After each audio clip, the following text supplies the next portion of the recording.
Buenos días, vamos a continuar con las siguientes exposiciones. Ahora tenemos a 3 expositores. Vamos a empezar por Elizabeth Evans, tiene la ponencia Memoria Colectiva y Educación para la Paz en la Escuela. Luego vendrá la ponencia de Rafael Barrantes, que se titula Memoria y Formación en Ciudadanía, Iniciativas y Limitaciones en la Escuela Peruana. Y finalmente tendremos la ponencia de Rosa María Mujica, con Recordar es volver a pasar por el corazón, la experiencia de trabajo sobre memoria histórica del Instituto Peruano de Educación en Derechos Humanos y la Paz. Vamos a empezar entonces, cada expositor tiene 15 minutos, con la ponencia Memoria Colectiva y Educación para la Paz en la Escuela. Elizabeth Evans es directora del Instituto de Fomento de una Educación de Calidad, EDUCA. Tiene maestría en Gestión e Innovación Educativa con título de profesora en Educación Secundaria por la Universidad Católica. Es bachiller en Humanidades con especialidad de Educación Primaria de la PUC y tiene además un doctorado en Psicología de la Educación y Desarrollo Humano por la Universidad de Valencia. Tiene amplia experiencia en Administración Educativa y Docencia, así como en dirección de diversas ONGs. Quisiera agradecer la invitación que me hicieron del IET. En realidad salté ante la oportunidad de compartir las experiencias que tenemos como Instituto Educa, en la medida en que siento que somos un país muy desarticulado, en que cada uno está haciendo sus experiencias, pero hay muy pocos niveles de interacción y comunicación, compartir y enriquecernos con las experiencias y las propuestas de otros. También siento que la posibilidad de unir la investigación y la innovación que se está haciendo, que se ha hecho o que se viene haciendo es sumamente importante. Yo estoy trayendo la experiencia de varios años del Instituto Educa de trabajar con las escuelas, con los maestros. Nosotros creemos que una escuela está inmersa en una comunidad y refleja lo que es esta comunidad. Que una escuela crece, se desarrolla en una realidad concreta y que tanto las fortalezas como los vicios se refuerzan mutuamente en una escuela junto con una comunidad. Tenemos que las características de la sociedad peruana, ya varios de ustedes lo han señalado, pero quiero nuevamente señalarlo en la medida en que quiero concatenar lo que es la sociedad peruana y las características de nuestra escuela peruana. La sociedad peruana, obviamente, todos sabemos que es antidemocrática, discriminatoria, autoritaria, injusta, intolerante. Existe mucha desconfianza, hay falta de institucionalidad, mucha violencia expresada a todo nivel y altos niveles de corrupción. Esto, ¿cómo lo encontramos en la escuela? A partir de la universalización de la educación, vemos que esto ha perjudicado la educación, ha significado que la educación pierde su calidad. No existe educación de calidad para todos y para todas. La educación genera y acompaña las diferencias, discrimina constantemente a todo nivel. Es injusta, perenniza las inequidades existentes entre los miembros de las comunidades educativas. Las relaciones al interior de la escuela son de carácter autoritario. Unos se imponen y otros se deben someter. El clima institucional, como se ha señalado, es de mucha desconfianza. Existe un trabajo aislado, cada uno responde por lo que hace y no se trata de integrar lo que están haciendo ni al interior de la escuela ni al interior de varias escuelas en una comunidad. La pedagogía es tradicional, es repetitiva, memorística, promueve la intolerancia ante ideas y propuestas diferentes. La escuela, nuevamente, encarna mucha violencia expresada de diferentes maneras entre autoridades y profesores alumnos, profesores y directores frente a padres de familia. Corrupción en el sistema educativo es bien conocido y se da en términos de relaciones y prácticas en el aula, así como dentro del propio sistema educativo. Tenemos nosotros un hito importante en nuestro país que como Instituto Educa hemos querido recoger, que es la CBR. La CBR nos plantea que la educación en nuestro país es dogmática en sus contenidos y autoritaria en sus prácticas. Esto quiero reforzar la idea de que han dicho algunos de los investigadores, que esto lo conocemos algunos, pero muchos maestros, muchísimos maestros están ajenos a las consideraciones que nos plantea la Comisión de la Verdad y Reconciliación. Entonces, para recordar un poquito y decir que efectivamente la Comisión de la Verdad y Reconciliación planteó textos específicos dedicados a la educación, quisiera recordar que entonces en realidad existen no solamente textos que señalan el tema del dogmatismo desde la educación, sino también el autoritarismo. Señala que es dogmática porque demanda de los estudiantes la dócil repetición de afirmaciones, de visiones del mundo, de instrucciones cuyo significado verdadero no es comprendido ni explicado. Premia a sujetos por someterse al adoctrinamiento mental en todas las disciplinas, a la repetición sin sentido, que no se abren a la crítica de que disciernen y preguntan, y la pregunta la consideran peligrosa. ¿Qué es autoritaria? Dice que es autoritaria porque no cultiva la sensibilidad democrática, más bien forma en hábitos de obediencia ciega a las autoridades que ordenan y no dialogan, y que frecuentemente replican los patrones y la discriminación étnica y de género que están presentes también en la sociedad peruana. Lerner Febres nos habla en un artículo de las transformaciones que están por delante para el campo educativo. Poner énfasis en políticas educativas destinadas a la transformación de la escuela, convirtiéndola en un lugar donde se respete la condición humana del alumnado y se contribuye al desarrollo integral de su personalidad. Establecer, por otro lado, un plan de estudios que estimule el conocimiento y no la mecánica memorización, para así orientar el saber hacia una formación plena. Por otro lado, alejar a los jóvenes de cierta natural proclividad a la violencia, corregir las visiones simplistas y distorsionadas de la historia y la realidad peruana, promover una educación basada en el respeto a las diferencias étnicas, culturales y geográficas, adaptando la escuela a la diversidad propia de nuestro país, reforzar las instancias de participación y democratización dentro de la escuela. Efectivamente, cuando hablaba la ministra hoy temprano, es el sueño al cual nosotros queremos aspirar, el tener un Ministerio de Educación con una política de integración, una política que respete una cultura de paz, de democracia y que se refuerce en la memoria colectiva. Esto está muy lejos de ser la realidad en nuestro país, sobre todo cuando nosotros acompañamos día a día a los docentes en las escuelas. La tarea que tenemos por delante es la educación en y para la paz, y esta es una tarea que le compete a la escuela y a la comunidad. Los conceptos fundamentales que pensamos que debería de ceñir la educación por la democracia y en la democracia en nuestro país son los siguientes. Un sistema educativo que tiene una estructura democrática, que rige principios democráticos y promueve una cultura democrática, con educadores y educandos trabajando juntos, que reciben el mismo trato respetuoso y se involucran en el proceso de enseñanza-aprendizaje.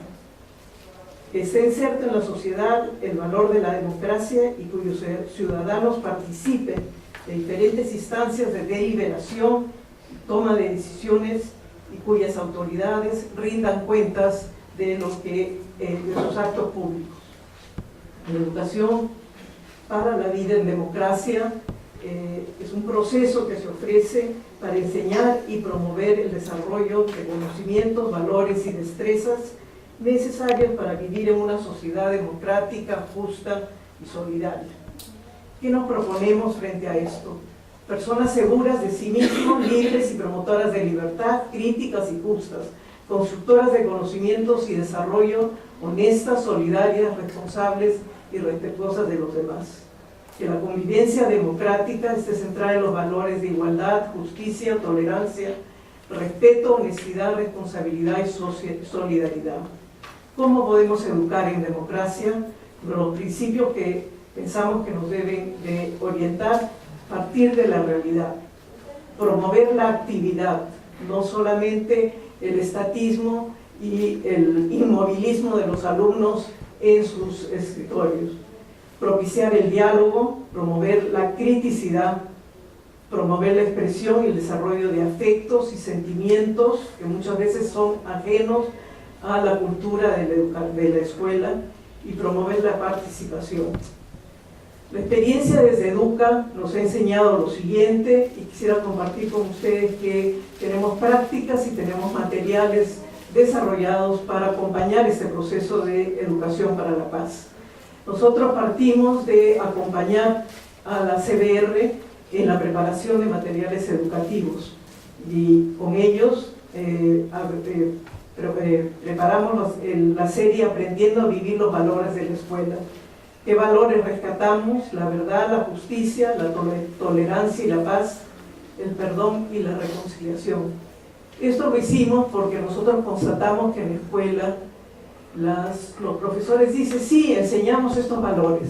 Los enseñan el día lunes en la parada militar, como decía uno de los compañeros, cuando un profesor o profesora dicta una charla a los alumnos que están parados en el patio y les habla sobre la verdad, o les habla sobre la justicia, o sobre la obediencia, que es lo que más les gusta decir en el colegio.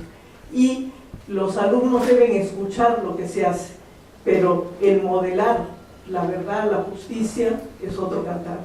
Entonces, estos materiales que fueron preparados y distribuidos a nivel nacional tenían actividades que podían utilizar los profesores en el aula.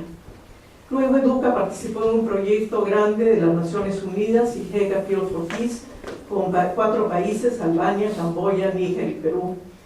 Y nos propusimos al interior de este proyecto, que iba a durar 3 años y medio, desarrollar capacidades y actitudes en los actores de la comunidad educativa que promuevan condiciones favorables para el desarrollo y la afirmación de la autoestima y la identidad personal, el mejoramiento de las relaciones interpersonales, el ejercicio de nuevas prácticas más equitativas, tolerantes y solidarias, y una convivencia democrática y nuevas formas de organización. Este proyecto lo desarrollamos, luego voy a explicar un poquito más, pero tuvimos la oportunidad de compartir con estos otros países y luego elaborar un libro que fue también una forma de compartir lo que estábamos haciendo a nivel de las Naciones Unidas. Educa, dentro de este trabajo, lo hicimos con 20 escuelas en San Juan de Lurigancho, 20 escuelas que aceptaron libremente ser parte de este proyecto, porque tampoco podíamos imponernos, y los directores y más de la mayoría de los profesores tenían que estar de acuerdo en querer entrar en esta nueva aventura de trabajar el tema de cultura de paz. Los ejes fueron aprecio a la diversidad, expresión y manejo emocional, comunicación y construcción de consensos, colaboración y solidaridad, y resolución pacífica de conflictos. A lo largo de 3 años de trabajo con profesores, alumnos, directivos y padres de familia. Como dije, esa capacitación, acompañamiento, lo hicimos con 20 escuelas en el distrito San Juan de Lurigancho, en Lima. Se elaboraron muchos materiales educativos para acompañar este proceso, y estos materiales existen y pueden ser compartidos por otros. El material, en primer lugar, hay que entender que los profesores no leen, y muchos profesores no saben leer. Por lo tanto, teníamos que tener capacitación y espacio para permitir que los profesores lean, reflexionen sobre su práctica y compartan aspectos de ella. Estos folletos los hicimos para ayudarlos en la reflexión personal de los docentes.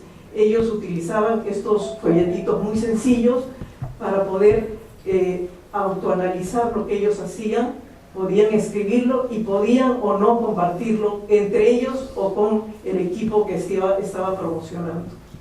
Este trabajo de elaboración de materiales para estudiantes fue otro momento importante para nosotros, ya que descubrimos que los profesores están interesados en las capacitaciones, pero luego no son capaces de transferir lo que ellos reciben en la capacitación a su aula. Por lo tanto, diseñamos más de 85 fichas que tenían que ver cómo ellos transferían las ideas y los conceptos que habían aprendido a las diferentes áreas y niveles de estudio de sus estudiantes. Entonces, estas fichas les ayudaron para concretar la transferencia de los valores y las experiencias que iban aprendiendo a los niveles de estudiantes con los que iban trabajando. Por último, sistematizamos todo este trabajo en una carpeta llamada Caminando hacia la Paz, estrategias de trabajo con la comunidad educativa, y cada uno de los folletos hablaba de uno de los grupos de estamento. ¿Qué pasó con esto? Esto fue el trabajo al interior de la escuela. Lo más importante es que se establecieron alianzas y se participó con otros actores del Estado y la sociedad civil. Nos abrimos al distrito de San Juan de Lurigancho. Menos mal, en ese momento teníamos un alcalde más democrático que se abrió y se interesó por este tema. Hoy día no contamos con un alcalde que está abierto a trabajar en estos temas y a trabajar con la sociedad civil, con las ONGs. Trabajamos con salud, pues, grupos sociales de base, mujeres, jóvenes organizados, ONGs, iglesias, y a partir de esto rescatamos la memoria de las víctimas, muchas de ellas migrantes de las zonas andinas que habían llegado y que al llegar a San Juan de Lurigancho nunca habían comentado, no habían participado en actos de recuperación de memoria. Esto nos sirvió entonces para hacer el pase y la relación entre escuela y sociedad civil. Por último, también el país estaba viviendo un momento importante después de la CBR, con el movimiento ciudadano para que no se repita. Movimiento que asume los retos abiertos por la CBR, se empeña en resolver las situaciones que originaron o facilitaron el conflicto armado interno y busca la recuperación de esta memoria y la reparación para las víctimas. El Instituto Educa elaboró una guía metodológica para visitar el Museo de Yuyanapac. Nos dimos cuenta que los maestros mandaban a los alumnos al Museo de Yuyanapac, pero no tenían idea de qué tenían que recuperar el museo. Había que elaborar una guía metodológica. A lo largo del proyecto nosotros tuvimos 3 seminarios internacionales para la paz y el desarrollo. Uno de ellos contó con la participación de importantes personalidades de los otros países y también la participación de más de 1000 maestros que estaban interesados en el tema. Estos son muestras de los seminarios. Y luego nos quedamos ya con el compromiso de desarrollar unas guías metodológicas para acompañar cada año los momentos de reflexión sobre la entrega del informe de la Comisión de la Verdad y ponerlo a disposición de las escuelas y de diferentes instituciones de la sociedad civil. Es así como desarrollamos a lo largo de 5 años estas guías metodológicas que llegaron a escuelas y a iglesias. Ellos las transformaron, los hicieron. Quisiera rescatar que la campaña del 2005, la Caminata por la Paz y el Equipo de la Memoria, por el elemento simbólico que traía, por la forma de enfrentar de manera educativa el tema, permitió que avanzáramos muchísimo en poder juntar la memoria y la escuela trabajando por cultura de paz. Se partió de un trabajo sistemático al interior de las escuelas, se sensibilizó a los diversos actores del sector educación, del Ministerio de Educación, la DRE, UGEL, instituciones educativas. Ojo, estábamos en el gobierno de Toledo, teníamos a Sota Nadal de ministro de Educación, y él se convenció y el Ministerio de Educación aprobó utilizar los materiales para que no se repita en el currículo escolar. Entonces se repartieron normativas que tenemos que decir que desde la sociedad civil las escribimos para que las direcciones regionales y las UGELes las utilizaran. Pero fue un trabajo muy integrado y además muy fructífero. Las escuelas tomaron parte en este trabajo. Luego tenemos que toda esta experiencia la trasladamos a Huancavelica. La trasladamos a Huancavelica con toda la adecuación que se podía hacer, el lenguaje también, nos hicimos materiales en quechua, cuentos en quechua, y luego el Instituto de Defensa Legal publicó un libro llamado El umbral de la memoria, rescatando la barbarie que se vivió en Huancavelica. Nos pidió que nosotros lo transfiriéramos a guías de docentes para educación secundaria. Luego todo esto nos permite ver que la comunidad tiene la riqueza de la memoria colectiva, que tenemos que tomar en cuenta la comunidad que circunda y que está más allá del colegio, pero porque la escuela puede ofrecer la propuesta de cultura de paz. Si se trabaja de manera conjunta, se podría lograr lo que estamos buscando, realmente recuperar de una manera seria al interior de la escuela lo que es la memoria de nuestros padres de familia, de nuestra comunidad. El Ministerio de Educación y todas sus instancias trabajó de manera colectiva durante un solo año con el sistema, con las escuelas y con el movimiento ciudadano para que no se repita. Por lo tanto, el día central del movimiento ciudadano para que no se repita tomaron parte muchos alumnos, y además hicimos otra actividad donde los alumnos entregaron los equipos que habían hecho ellos en sus comunidades educativas. Termino diciendo entonces que si buscamos una comunidad de paz, de justicia, de amor, donde realmente podamos trabajar juntos, tenemos que poner a la escuela en relación con su comunidad. Muchas gracias. Buenas tardes y muchas gracias al comité organizador de este seminario por la invitación.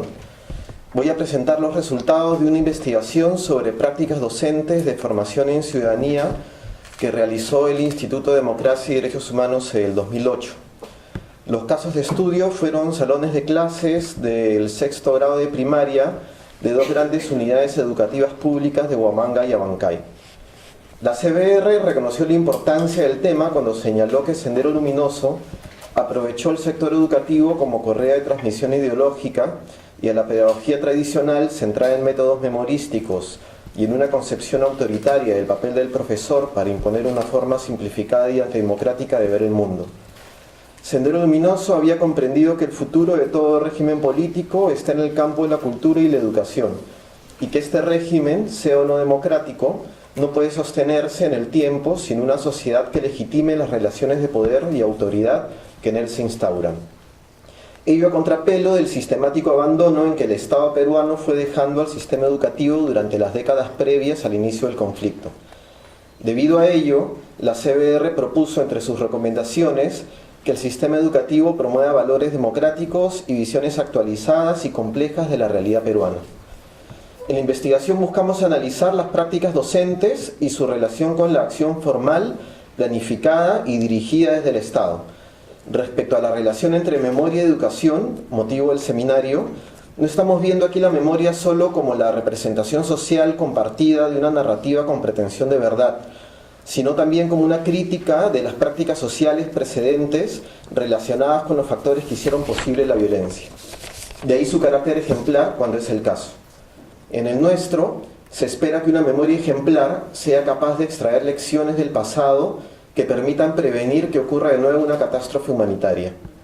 La memoria entonces no se reduce solo a las narrativas en que se concretiza, a los lugares físicos o memoriales u otro tipo de nudo que la convoque, sino que también, como dice Félix Reategui, en sus aspectos menos formales y asibles, pero de mayor consecuencia para una transformación cultural de la sociedad, influye sobre la constitución simbólica de las relaciones entre las personas, modifica las fronteras de lo decible y de lo pensable, trabaja en la amplia dimensión de lo que desde la sociología de las prácticas sociales de Pierre Bourdieu se conoce como hábitos.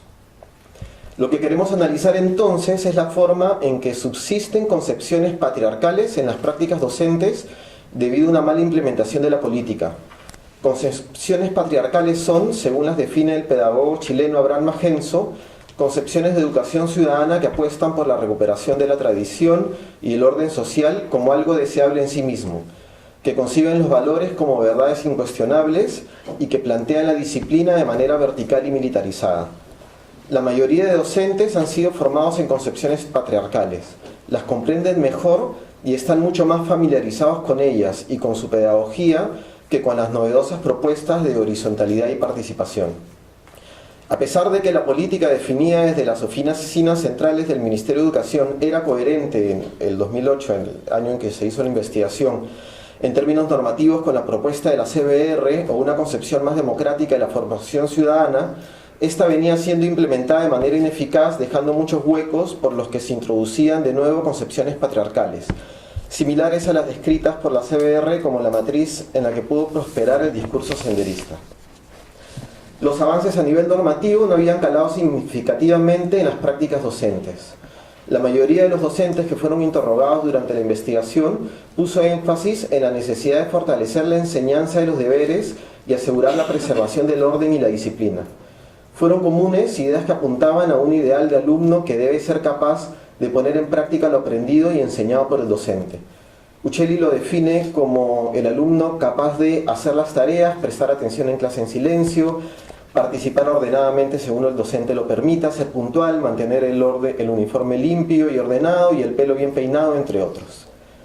También encontramos constantes referencias a los valores como fin y medio para la formación en ciudadanía, y que de estos valores los más importantes eran los vinculados con la obligación, la responsabilidad y la disciplina.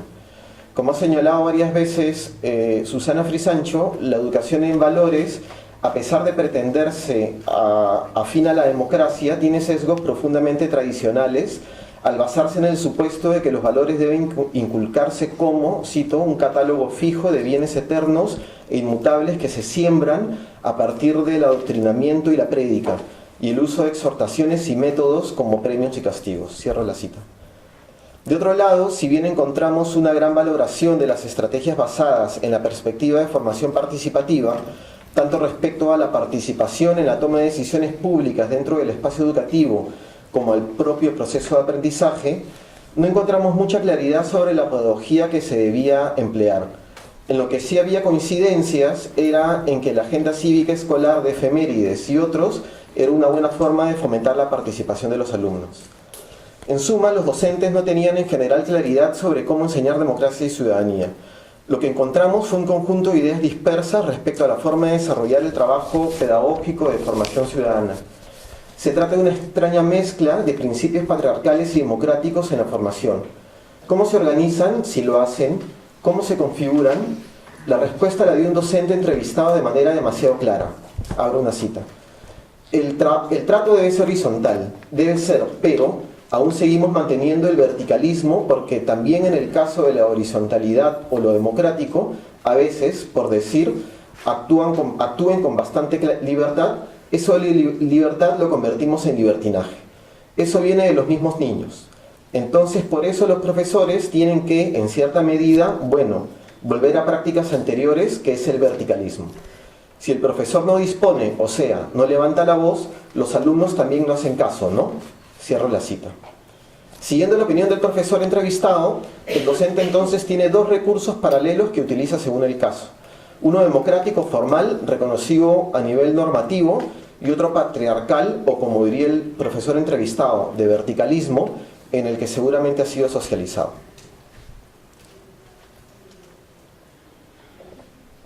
A continuación les voy a señalar algunos ejemplos de prácticas docentes en los que se revela el recurso a las concepciones pedagógicas patriarcales. Por ejemplo, sobre el tema de construcción de conocimiento. Pudimos observar distintos esfuerzos realizados por los docentes para que los estudiantes construyan el conocimiento de manera reflexiva y participativa. Pero también hemos podido observar muchos intentos limitados por la falta de metodologías adecuadas. Algunas veces, intentando promover la participación, el docente se olvidó de aclarar la pregunta que había hecho y los estudiantes no respondieron lo que él esperaba. Poco tiempo después, estaban gritando respuestas al azar.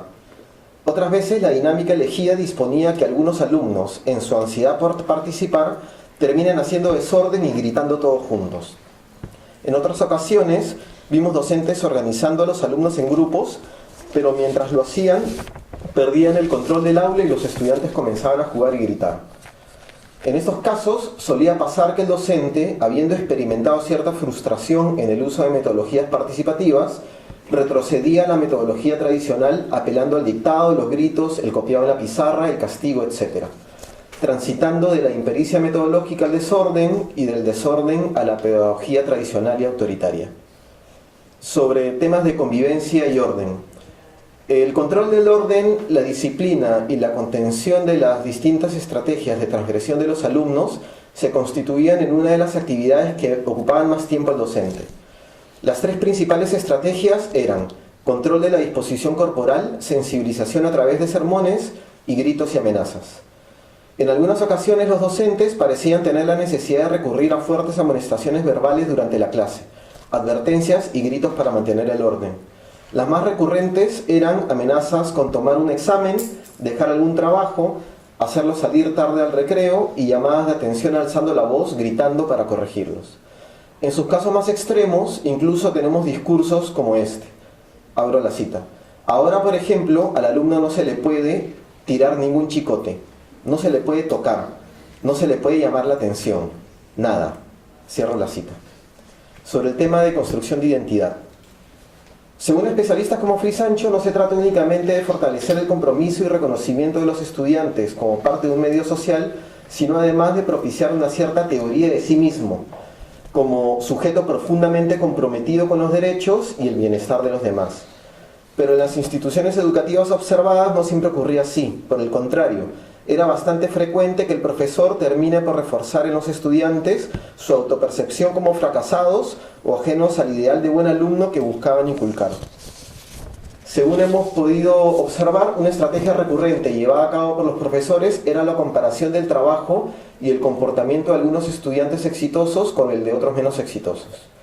Se trataba de enseñar al resto cómo es que debieron hacer las cosas, de ofrecer un modelo de estudiante exitoso y era una oportunidad además para criticar a quienes no cumplieron con sus obligaciones. Así, el ideal de buen estudiante se imponía por contraste. En otras ocasiones se solía obligar a participar a los estudiantes menos exitosos, haciendo explícito que habían sido elegidos por ser malos alumnos.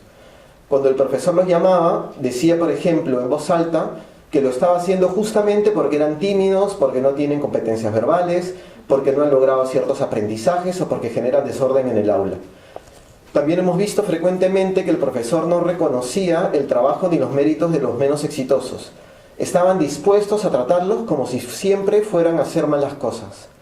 Cuando un estudiante poco exitoso realizaba mal un ejercicio, no cumplía con una tarea, estaba mal sentado o estaba haciendo desorden, el profesor le llamaba la atención frente a todo el salón, lo corregía en voz alta y lo acusaba constantemente de ser causante del desorden en la clase. El objetivo era que todo el salón lo escuche y sepa de quién se trataba, para exponer públicamente a aquel que se está alejando del ideal de buen estudiante y humillarlo para que se rectifique. Sobre el ejercicio de la autoridad entre el docente y el estudiante.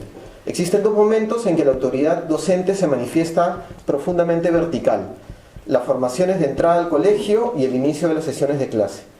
Tanto en Huamanga como en Abancay encontramos que durante las formaciones de entrada, los estudiantes de cada sección formaban una fila cuyo orden era resguardado por un profesor.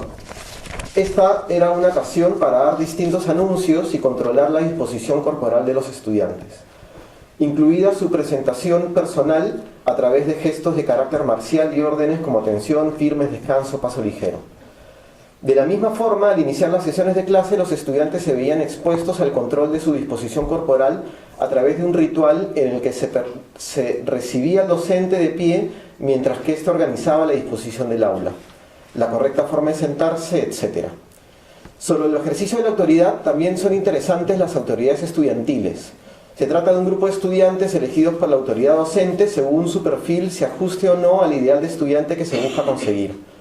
Las autoridades estudiantiles fungían como asistentes de los docentes en las distintas actividades que realizan, por lo que en la práctica se constituyen en una autoridad delegada. En su mayoría estaban destinadas al control del orden y la disciplina, por lo que sus figuras más representativas son los policías y los brigadieres escolares. Estos suelen administrar el orden vistiendo señas distintivas de sus cargos y utilizando recursos sumamente autoritarios, desde simples llamadas de atención hasta gritos y pequeños golpes con sus varas. En suma, es claro que el discurso democrático de formación ciudadana no ha sido acompañado de estrategias eficaces de mantener el orden y la disciplina, con lo que es común que se acuda para mantener el orden y la disciplina siempre a figuras tradicionales de autoridad y a la recuperación de las concepciones patriarcales. Conclusiones para terminar. La política educativa de formación en ciudadanía ofrecía a los docentes un discurso favorable a las nuevas tendencias pedagógicas y concepciones de ciudadanía que consideraba la necesidad de aplicar metodologías que se centran en el razonamiento, el fortalecimiento de la identidad, la participación y la horizontalidad en la relación entre docentes y estudiantes, pero no ofrecía recursos metodológicos ni teóricos que permitan al docente la comprensión suficiente para que este discurso pueda ser llevado a la práctica. Los vacíos de la propuesta formal dejaban espacio al reingreso de concepciones tradicionales y patriarcales de formación en ciudadanía. Al no existir una oferta metodológica y teórica de parte del Estado sobre pedagogías adecuadas para formar en ciudadanía, los docentes acudían a su experiencia previa de formación en una escuela tradicional basada en concepciones patriarcales de la ciudadanía que valoran positivamente la disciplina vertical, muchas veces con una retórica castrante. Ambas, la concepción democrática y la patriarcal, convivían como recursos a los que el docente echaba mano según su necesidad. Y por último, los nuevos paradigmas no han acostumbrado a su jerga a los docentes. Nos han acostumbrado a su jerga, pero no han incidido efectivamente en las prácticas del profesorado. Se trata de una esquizofrenia entre discursos novedosos y prácticas que, por su poca claridad metodológica, terminan por alejarse de los discursos. Hasta el momento no podemos decir que se haya implementado realmente una política de formación en ciudadanía en el Perú. Implementar una política implicaría incidir en las prácticas docentes, que es al fin y al cabo donde termina la acción planificada y dirigida desde el Estado. Mientras esto ocurra, la pedagogía patriarcal que señaló la CBR como una de las vías de crecimiento senderista seguirá siendo un recurso disponible. Gracias. Buenos días a todos y todas. En primer lugar, agradecer la invitación para compartir esta pequeña jornada de trabajo. Me hubiera encantado estar todo el tiempo, pero esta nueva actividad en la que estoy es una absoluta locura. Estoy de acuerdo con todo lo que se ha dicho y lo que he podido escuchar, pero quiero comenzar diciendo que también pasan cosas buenas en las escuelas. También hay escuelas maravillosas y también hay maestros espectaculares en medio de situaciones de pobreza, de olvido, de soledad, muchas veces, sobre todo en el mundo rural. Y creo que también hay que estudiar sobre eso, ¿no? Y también hay que dar a conocer cómo es que se han logrado transformar escuelas, experiencias prácticas, y cómo es que se ha logrado en medio de esas condiciones construir ciudadanía en los niños y en las niñas. Voy a compartir con ustedes esta mañana nuestra experiencia como Instituto Peruano de Educación en Derechos Humanos y la Paz en el trabajo directo sobre memoria histórica. Nosotros hemos trabajado a 3 niveles, a 4 niveles realmente. El primero con formadores de maestros en Ayacucho, Huanta, Huamanga, Abancay y Andahuaylas, con estudiantes de pedagógicos, es decir, chicos y chicas en procesos de formación como maestros, en segundo año de formación pedagógica y antes de que se vayan, en su último año de estudios, en Huanta y Huamanga, y luego en Puno y en Cusco.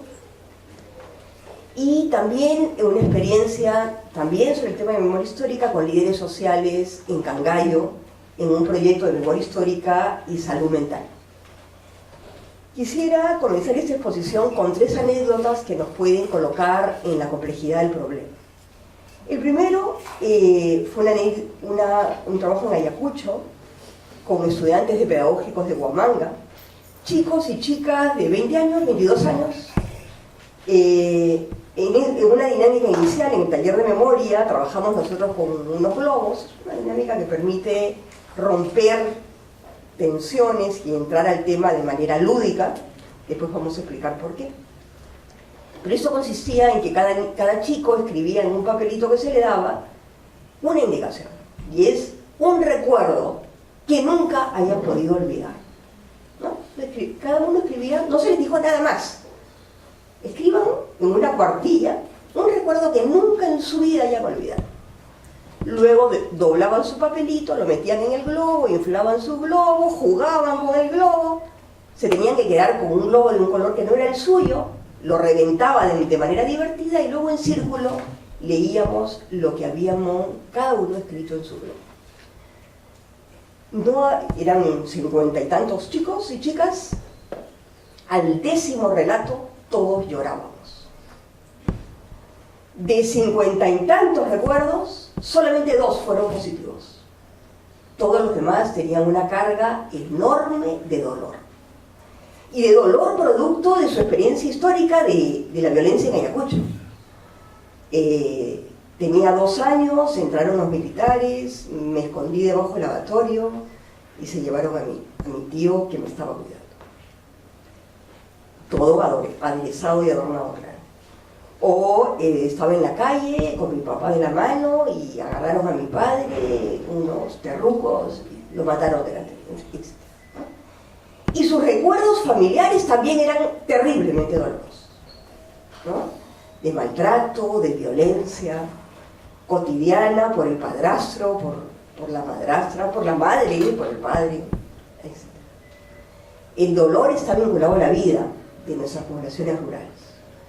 El dolor producido por la violencia armada se suma a dolores que son parte de los procesos educativos tan duros que a estos chicos jóvenes les ha tocado vivir.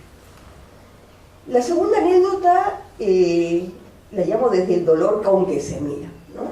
Profesores de pedagógicos, es decir, profesores formadores de maestros.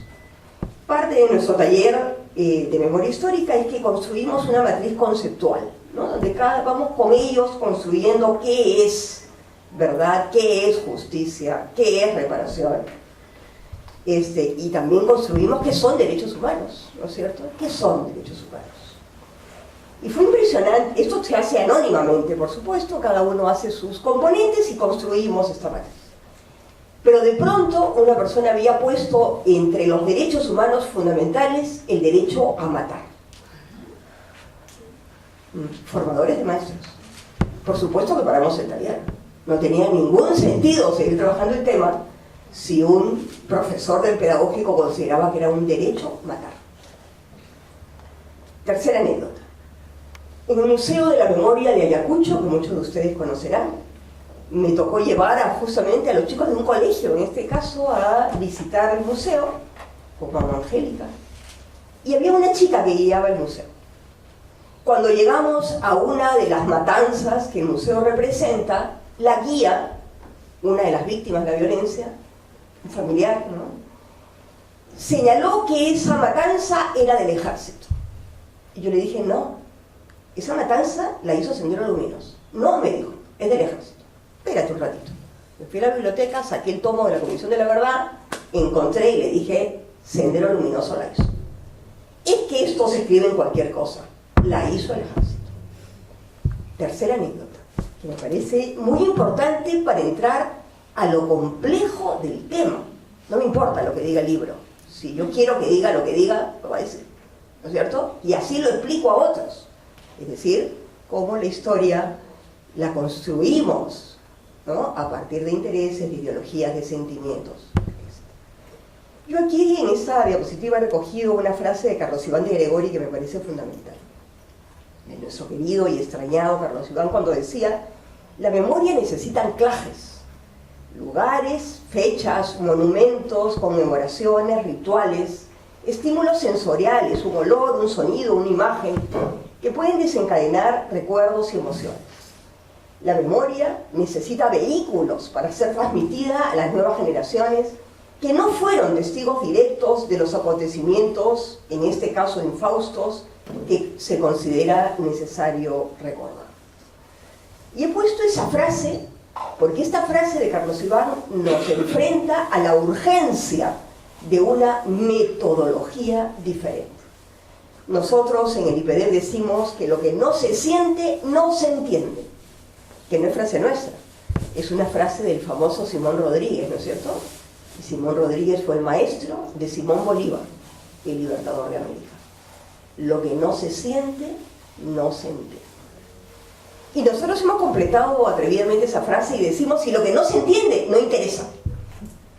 Y por lo tanto cancelo mi proceso personal de entender, de cambiar y por lo tanto de comprometer. Desgraciadamente, el trabajo sobre la memoria histórica ha sido, en la mayoría de los casos, no en todos, por supuesto, un trabajo absolutamente cognitivo, un rollo más de los 1000 que los chicos tienen que aprender, ¿no es cierto? Que atraviesa la cabeza, pero no cruza el corazón. Muchas veces, además, relatos totalmente ajenos a su propia realidad, que ni han visto, ni han escuchado, ni se han enterado que existían, en una sociedad, además, que para ellos es la prehistoria. O sea, hablar del 80, del 85, a estos chicos jóvenes, es la prehistoria. ¡Qué viejo! ¿No? Eso era antes, pues, ¿no? Porque además los padres, no por protegerlos y por protegerse a ellos mismos del dolor, no han hablado de estas cosas con sus hijos. De nada vale que los estudiantes aprendan fechas, nombres, hechos dramáticos, con la finalidad de pasar un examen o tener una nota, ¿no es cierto? Tampoco vale estar llenos de conocimientos en las cabezas, de racionalidades, pero eso no transforma la vida. O sea, la escuela y los maestros, en la mayoría, todavía no hemos aprendido que no es la información lo que va a transformar la práctica, sino cuando yo quiero y me comprometo y creo que hay que transformar las prácticas, es que recién necesito la información y la voy a buscar. Pero no es al revés, no es la información lo que cambia las cosas. Información que, por otro lado, en la manera como se trabaja, entra por un oído y sale por el otro, rápidamente, sin dudas ni murmuraciones, ¿no? Por eso decía, recordar es volver a pasar por el corazón. El gran desafío, y por tanto, antes de entrar cómo, para eso, para este nuevo método, este método que signifique sentir, para entender, para comprometerme y para cambiar, tenemos que buscar instrumentos, ¿no? Instrumentos pedagógicos que me ayuden en ese nuevo método, para que el tema de la memoria realmente nos ayude a construir el nunca más, ¿no? El para que no se repita. Hoy día, y los últimos acontecimientos en el Perú nos demuestran que esto puede repetirse. Están todas las condiciones para que se repitan, y ni como Estado, ni como sociedad civil hemos logrado transformar la interpretación de la historia. En ese proceso nosotros usamos 5 instrumentos fundamentales. Un juego, que lo he traído acá, que se llama El reloj de la memoria, que es un juego que está en castellano y en quechua, y que lo que ayuda es este vínculo entre pasado, presente y futuro. Es decir, ¿qué pasó? ¿Qué me pasó? ¿Qué pasó con los míos? ¿No es cierto? ¿Qué dicen las leyes? ¿Qué dicen los instrumentos? ¿Qué herramientas del presente me podrían ayudar para que esto no vuelva a pasar? ¿Y cómo miro el futuro? ¿Cómo lo quiero construir? ¿Qué futuro espero? Para mí, para mis hijos, para mis nietos, para el Perú, ¿no? Entonces es un juego muy rico además porque el juego tiene un poder pedagógico espectacular. Porque democratiza el conocimiento, democratiza la importancia de lo que se dice, pone a todos y todas en igualdad de condiciones, todos tienen su turno, todos tienen su momento, todos tienen su tarjeta, todos hablan, nadie se puede quedar callado, ¿no? Entonces entrega la palabra a quien debe ser el sujeto de la educación, que es el estudiante. En segundo lugar, construimos un video ficcionado que se llama Si estoy en tu memoria, soy parte de tu historia, que a partir de una situación de Ayacucho plantea lo difícil que es entrar al tema de la memoria y cómo siempre hay varias memorias, ¿no? Y varias maneras de ver. Ya me pasan alerta. Luego una carpeta que da los elementos teóricos para hacer el proceso, no solamente político, sino también histórico, sino también pedagógico, con propuestas de cómo esto se puede trabajar con niños de inicial, con chicos de primaria, con chicos de secundaria, en cada área, etc. Dinámicas grupales y finalmente el trabajo de grupo es muy importante. El gran desafío es que los estudiantes sean capaces de movilizar sus sentimientos más profundos, de mover sus sensibilidades para despertar la capacidad de indignación. Si no despertamos capacidad de indignación, no comprometemos en las estructuras del campo. Volver a pasar por el corazón significa aprender a ponerse en los zapatos del otro, aprender a identificarse con el afectado y con la víctima, descubrir que los hechos que hemos vivido afectaron a seres humanos con nombre y apellido, concretos, de carne y hueso, descubrir también cómo nos afectó a todos y a todas. No hay nadie en el Perú que pueda decir, a mí no me tocó. Yo puedo haberlo reprimido, pero algo me dejó, así sea un apagón, así sea el miedo en la noche, así sea el que haya tenido que regresar a mi casa en horario de queda, antes del horario de queda, etc., ¿no? Es decir, y no solamente eso como pasado, sino siempre la posibilidad de que esto puede ser presente y puede ser futuro. Que si no hacemos algo, lo que la historia nos ha enseñado es que la historia se repite. Hay que partir entonces de los sentimientos que relacionen el relato con la sensibilidad, que despierte entonces este deseo de sumarse al nunca más. Si esto se logra, recién podemos entrar a trabajar la razón. Es decir, allí se comienza a trabajar el análisis, la crítica, el juicio. La escuela debe promover que los chicos y las chicas reconozcan las causas, las consecuencias, despertar el espíritu crítico frente a todo esto, evitando el dogmatismo, permitiendo que al aula entren las diferentes verdades, los diferentes recuerdos, a veces contrapuestos, a veces absolutamente negatorios unos de los otros, pero eso es la memoria, así es la memoria no es lo que pasó, es lo que yo recuerdo que pasó, ¿no? Y entonces traer ese recuerdo es muy importante y confrontarlo con lo que realmente pasó para ampliar los horizontes y para comprometernos más. Solo así entonces podremos imaginarnos en un futuro con paz, en un futuro con justicia, donde se pueda desarrollar todas las capacidades de tolerancia, de diálogo intercultural, de reconocimiento del otro, de respeto a la dignidad de las personas y de convivencia pacífica. Y la escuela en todo esto juega un lugar privilegiado.